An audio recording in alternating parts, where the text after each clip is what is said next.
तज्ञ संजीव गोखले सर सुद्धा आहेत. त्यामुळे सगळ्यात आधी आपण सामान्यांचं लक्ष ज्या मुद्द्याकडे सगळ्यात जास्त असतं ते म्हणजे सामान्यांच्या पदरी कर सवलत वगैरे असं काही पडणार आहे का, याबद्दल आपण बोलूयात संजीव गोखले सरांना. सर, सामान्यांच्या पदरी काय पडणार आहे किंवा सामान्यांना काय अपेक्षा आहेत कराच्या बाबतीत या बजेटमधून?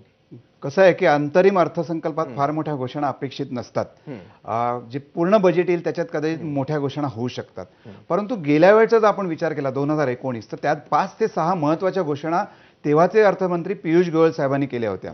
त्याच्यात 5 लाखापर्यंत उत्पन्न असेल तर ते पूर्ण करमुक्त होईल, स्टँडर्ड डिडक्शन वाढेल, अशा सगळ्या महत्त्वाच्या घोषणा तेव्हा होत्या.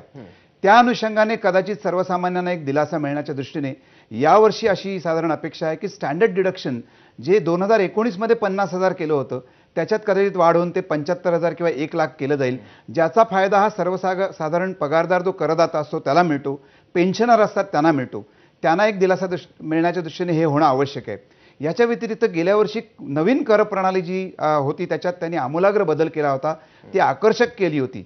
इतकी की जुन्या कर प्रणाली आता फारसं त्याच्यात आकर्षण राहिलं नसल्यामुळे जवळपास सगळे करदाते नवीन कर प्रणाली स्वीकारतील आणि त्याच्यात कराचे दर कमी केलेत, स्लॅब बदलले आहेत, त्याचा फायदा प्रत्येकाला होईल. परंतु हे करताना एका गोष्टीकडे मात्र मला वाटतं दुर्लक्ष झालं होतं, ते असं की जे गुंतवणुकी लोक वर्षानुवर्ष आज आपण करतोय, स्पेशली भविष्य निर्वाह निधी, NPS किंवा विमा योजना, यातली कुठलीही डिडक्शन त्यांना मिळणार नाही अशी त्याच्यात सोय असल्यामुळे कदाचित सर्वसामान्यांचा कल हा अशी गुंतवणूक न करण्याकडे त्यामुळे होतोय. त्याच्या दृष्टीने कदाचित NPS सारख्या ठिकाणी किंवा विमा योजनेत जर तुम्ही गुंतवणूक केली तर नवीन कर प्रणालीमध्ये एखादं 50,000 किंवा 1 लाखाचं वेगळी वजावट ही दिली जाईल. 7 लाखाचं उत्पन्न असेल तर कुठलाही तुम्हाला कर लागणार नाही, अशी जी गेल्या वर्षी त्यांनी जो बदल केला त्या 7 लाखात सुद्धा कदाचित 1 लाख वाढवून सर्वसामान्याला दिलासा दिला जाईल. त्याचप्रमाणे व्यवसाय आणि बिझनेस करणारे जे असतात त्यांना जुनी कर प्रणालीच स्वीकारावी लागते.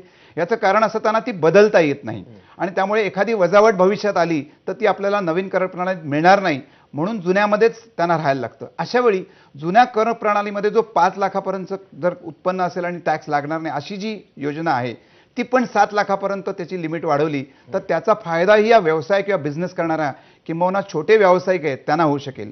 मला वाटतं या 3 ते 4 अत्यंत रास्त अशा अपेक्षा अर्थमंत्री जरी आज अंतरिम अर्थसंकल्प असला तर त्या पूर्ण करतील अशी आपण आशा धरूया. पण संजय सर, तुम्ही म्हणालात की या अंतरिम बजेटमध्ये टॅक्सेशनच्या दृष्टीने फार काही मोठ्या घोषणा होण्याची शक्यता नाहीये, पण 2019 साल जर आपण बघितलं तर टॅक्सेशनमध्ये सगळ्यात जास्त बदल त्याच वर्षी करण्यात आले होते आणि ते होतं अंतरिम बजेट.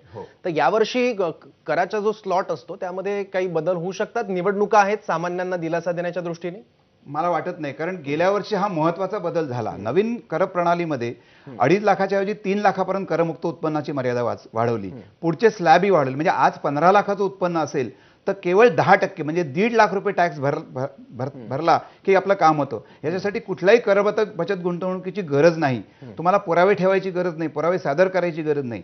एका पद्धतीने गेल्या वर्षी जो बदल झाला तो स्वागतार्ह आहे. परंतु ह्याच्यात मी मगाशी म्हटल्याप्रमाणे गुंतवणुकीला प्रोत्साहन होत नाहीये आणि मी माझे करदाते मी बघतो की केवळ टॅक्स वाचतो म्हणून गुंतवणूक करत होते आज वर्षानुवर्ष, त्याचा फायदा त्यांनाच त्यांच्या भविष्यात मिळत होता.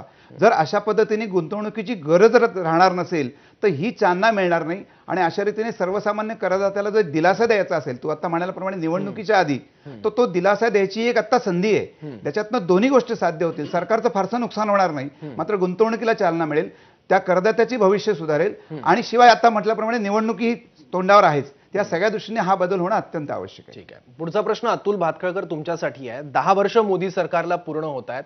या 10 वर्षात बऱ्याच मोठमोठ्या घोषणा